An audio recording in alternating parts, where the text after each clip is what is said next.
l'humanité poursuit du vent. À combien sert-il à l'homme de tout gagner sur la terre et perdre son âme? Tout ce que tu peux faire pour ton corps un jour,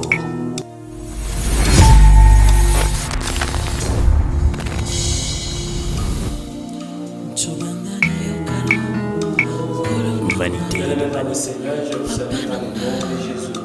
Je dis sincèrement merci au Seigneur pour ce temps que nous allons ensemble afin de partager la parole de Dieu. Et je dis merci à l'homme de Dieu, le pasteur Abraham, qui nous a accordé cette faveur. Merci.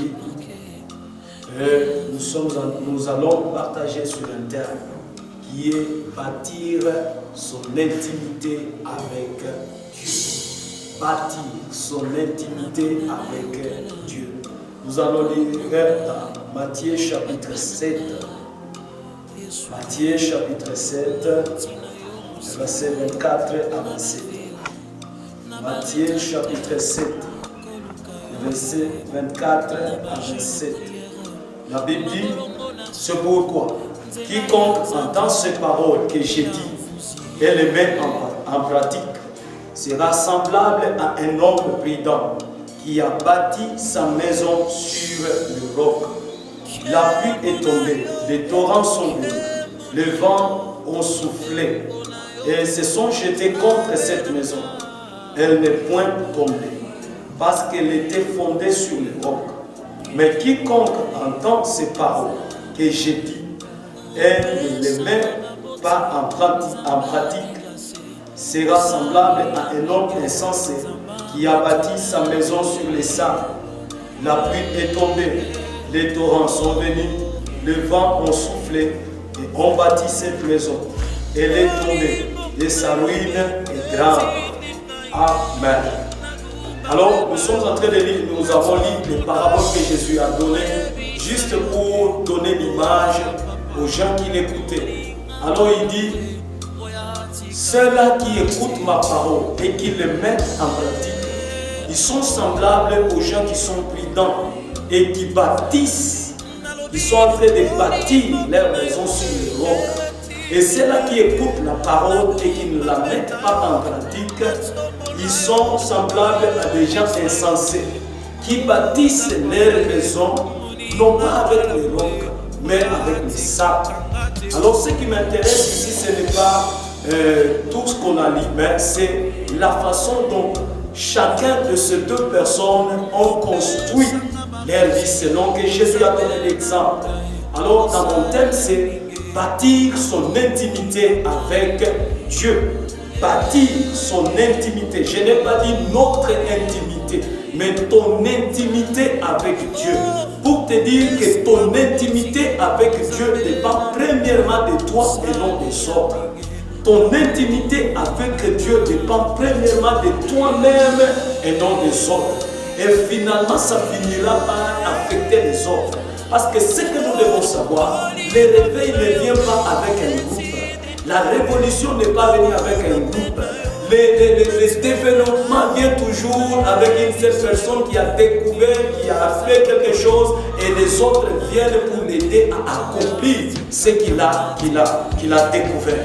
Alors nous disons, nous devons bâtir son intimité avec Dieu. Toi qui m'écoutes, tu dois apprendre à bâtir ton intimité avec Dieu. Quand je dis il faut bâtir, qu'est-ce que j'attends par bâtir?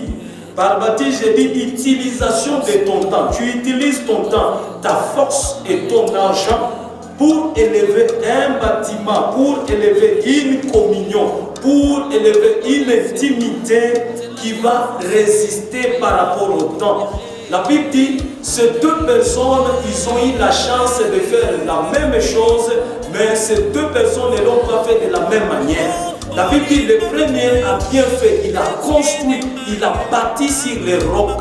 Le deuxième a eu la même matière, mais il n'a pas bien bâti. Alors, tout dépend de comment est-ce que tu comprends Dieu et de comment est-ce que de ce que tu veux faire avec Dieu.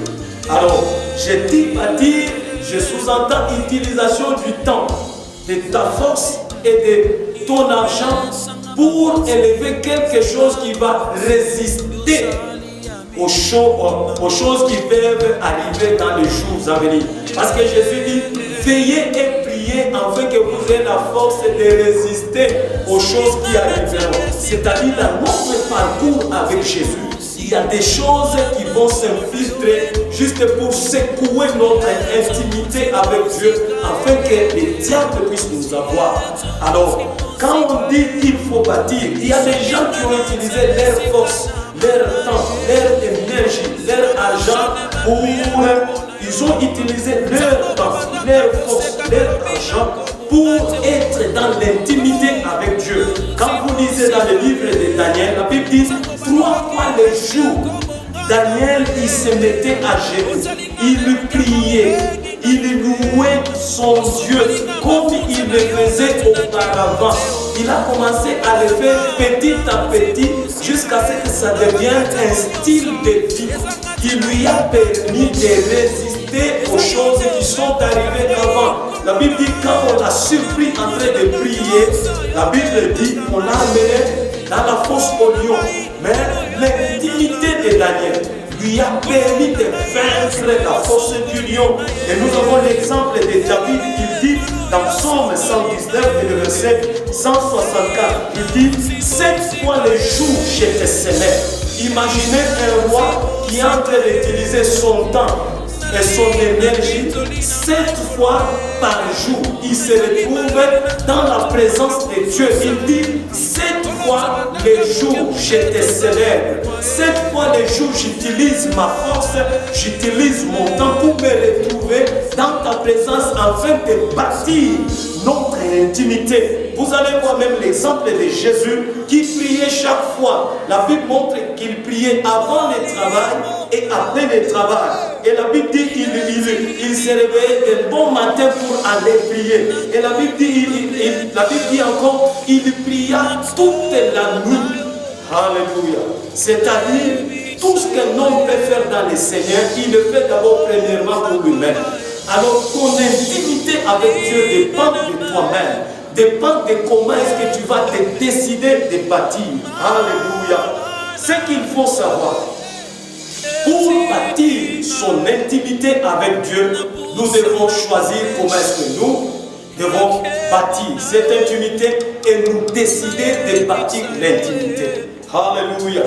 Parce qu'il y a une chose est de choisir, une chose est de décider et de mettre en action ce qu'on a décidé afin d'atteindre ce qu'on a désiré. Il y a beaucoup de gens qui décident, qui choisissent, mais qui n'arrivent pas à accomplir ce qu'ils ont choisi et décidé.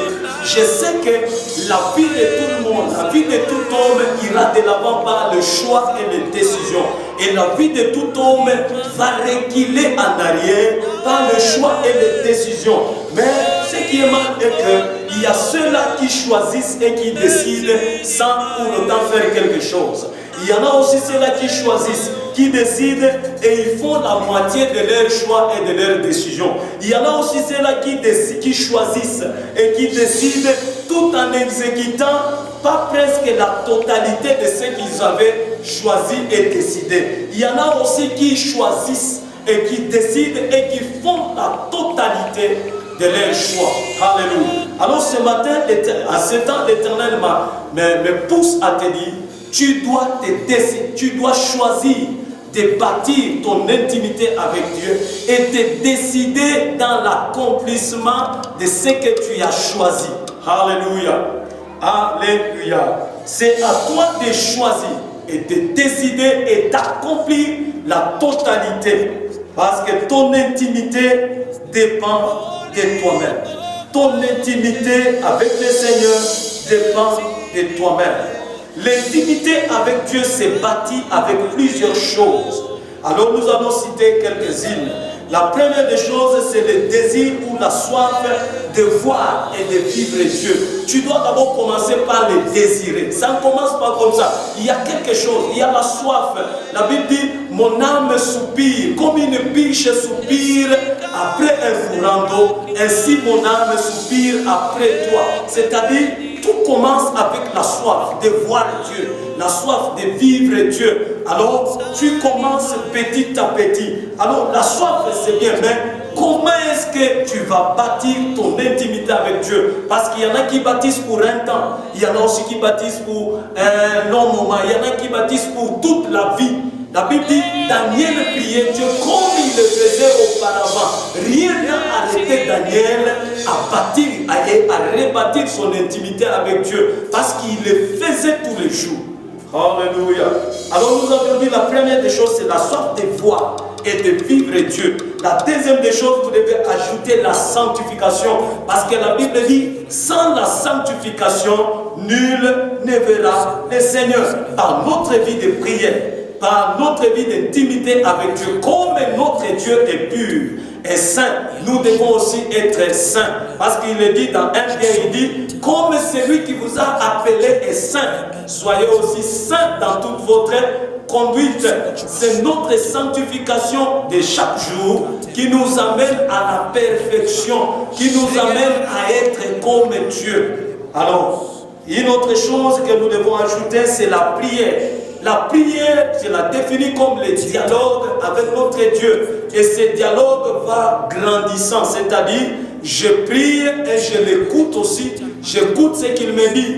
Alors, il est difficile de grandir. Dans notre intimité avec Jésus, on ne sait pas aussi écouter quand il nous parle. Il n'est pas seulement question de lui parler, il est aussi question d'écouter quand il nous parle. La Bible dit, vous priez que vous ne recevez pas parce que vous priez mal. Alors, le problème, ce n'est pas de prier. Le problème, c'est savoir comment bien prier. Même les disciples ont demandé à Jésus, enseigne-nous comment prier pour connaître les résultats que toi tu manifestes quand tu es en public. C'est-à-dire, nous devons apprendre à ajouter à la vie de sanctification, à notre soif de vivre Dieu, la prière. Et une autre chose, c'est le jeûne. Bien aimé, s'il y a un 4 x 4 qui ajoute la soif dans notre intimité, la soif d'être ensemble, c'est le jeûne. Parce que si vous ne jeûnez pas, votre corps aura la force sur votre esprit. Et quand votre corps a la force sur votre esprit sera faible. Et quand votre esprit sera faible, c'est-à-dire c'est la chair qui va dominer. Alors le jeûne nous permet d'humilier notre corps afin que notre esprit ait la force de continuer. Une autre chose que nous devons ajouter dans notre intimité, que nous devons bâtir avec le Seigneur, c'est la parole de Dieu lue et la parole de Dieu méditée. La lecture de la parole et la méditation de la parole de Dieu. J'aimerais vous dire une chose. Le diable n'est pas inquiété quand un chrétien prie seulement. Mais le diable est inquiété quand un chrétien commence à prier et à lire la parole de Dieu. Le diable n'est pas inquiété quand tu lis seulement la parole sans prier. Mais le diable est inquiété quand celui qui lisait la parole et qui commence à prier, il est déjà secoué. Parce qu'il y a deux choses, il y a deux pieds qui activent la puissance de Dieu dans notre vie. C'est le pied de la prière et le pied de la parole. Nous devons avoir la prière et la parole. Jésus n'a pas vaincu le diable dans le désert, rien qu'avec la prière. Il a vaincu le diable avec aussi quoi? Avec la parole. À notre vie de prière, à notre vie de jeûne et prière, nous devons ajouter la parole de Dieu. Une autre chose, c'est notre engagement. On ne doit pas le faire pour un temps. On doit le faire pour toute notre vie. On doit le faire pour toute notre vie. Celui qui prie, celui qui est dans la présence de Dieu, il est en train de bâtir sa vie. Il est en train de fortifier sa vie afin qu'il ait les capacités de vaincre ce qui se présentera au-devant de lui. La dernière des choses, vous pouvez aussi ajouter, moi je termine ici, c'est la persévérance.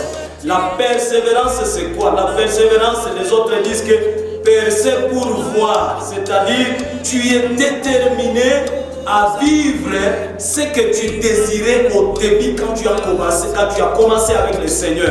Persévère à prier. Jésus donne une parabole pour montrer qu'il faut prier et ne jamais se relâcher. Dans Luc 18, il dit, une femme avait des problèmes. Il est allé vers un homme élevé. Il a demandé jusqu'au point où l'homme élevé a dit, non, je dois donner pour que cette femme ne me trouble plus. C'est pour nous montrer qu'il faut persévérer. Persévérez, persévérez. Ce que vous voyez les autres faire avec Dieu, vous le ferez. Les témoignages que les autres donnent pour Dieu, vous les donnerez aussi. Si seulement si vous décidez de bien bâtir votre intimité avec Dieu et vous persévérez dans cela. L'intimité avec Dieu, c'est bâti par nos choix et nos décisions. Parce que prier n'est pas un sentiment. La prière n'est pas un sentiment. Tu ne pries pas parce que tu as senti, tu sens que tu dois prier. Mais la prière, c'est une décision. Quand bien même je ne sentirai pas c'est l'atmosphère agréable, favorable pour la prière, je prierai. Quand bien même j'aurai mal à la tête, je dois prier. J'ai décidé d'être en communion avec celui qui paie tout pour changer toutes choses dans ma vie. La prière n'est pas un sentiment, mais la prière c'est une décision. Si la prière est un sentiment, tu pries que lorsque tu as senti qu'il faut prier. Lorsque tu ne sentiras pas qu'il faut prier, tu ne prieras pas. Mais la prière, c'est une décision. Alors décide-toi de commencer à entrer dans la présence de Dieu. Comme David entrait, il disait, 7 fois le jour, je te célébrerai.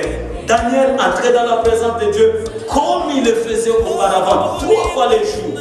Alors tout ce que tu fais chaque jour devient ta nature. Alors il te sera difficile d'abandonner ce que tu ferais, tu étais en train de faire chaque jour. Fais petit à petit, commence même avec 10 minutes, 20 minutes, 30 minutes, tu iras grandissant. Ne dis pas non, je ne prie pas comme tel. Il n'y a personne qui a commencé à prier sortant du ventre de sa mère. Tout le monde a appris à prier. Apprends à prier, apprends à entrer dans la présence de Dieu. Bâtis ton intimité avec Dieu. Choisis les bonnes choses qui vont ajouter la force à ton intimité avec Dieu. Ne bâtis pas comme l'insensé qui a bâti sa maison sur les sables. Et la Bible dit, quand la tempête est venue, le vent et autres sont venus et la maison était tombée. Alors bâtis ton intimité avec Dieu, avec des choses qui te rendront fort. Quand bien même il y aura les vents, il y aura la tempête, il y aura des problèmes, tu ne seras pas secoué, tu ne seras pas enlevé de la présence de Dieu. Que le Seigneur Dieu te donne l'esprit de prière et l'esprit de grâce, afin que tu sois capable d'entrer dans sa présence et de bâtir ton intimité avec Dieu. Tous ceux-là qui ont bougé les morts par le chemin de la prière, ils ont commencé à prier et à bâtir leur intimité avec Dieu. Ne reste pas seulement avec la parole, ajoute la prière. Ne reste pas seulement avec la prière, ajoute la parole, ajoute la sanctification, ajoute les jeûnes. Persévère, engage-toi dans cette affaire. Si la même méthode donne les mêmes résultats, toi aussi engage-toi dans ces chemins. Tu verras que ce que les autres ont vécu, toi aussi tu le vivras. Que le Seigneur Dieu te bénisse, que le Seigneur Dieu t'assiste, que le Seigneur Dieu te relève, que le Seigneur Dieu t'éclaire, qui te donne la force comme la force du livre, afin que tu ailles de l'avant, que tu avances, que les combats qui s'élevaient contre toi, afin que tu ne pries pas, que c'est pardon au nom de Jésus, que tout ce qui t'empêchait de prier tombe et te relâche. Reçois la force, afin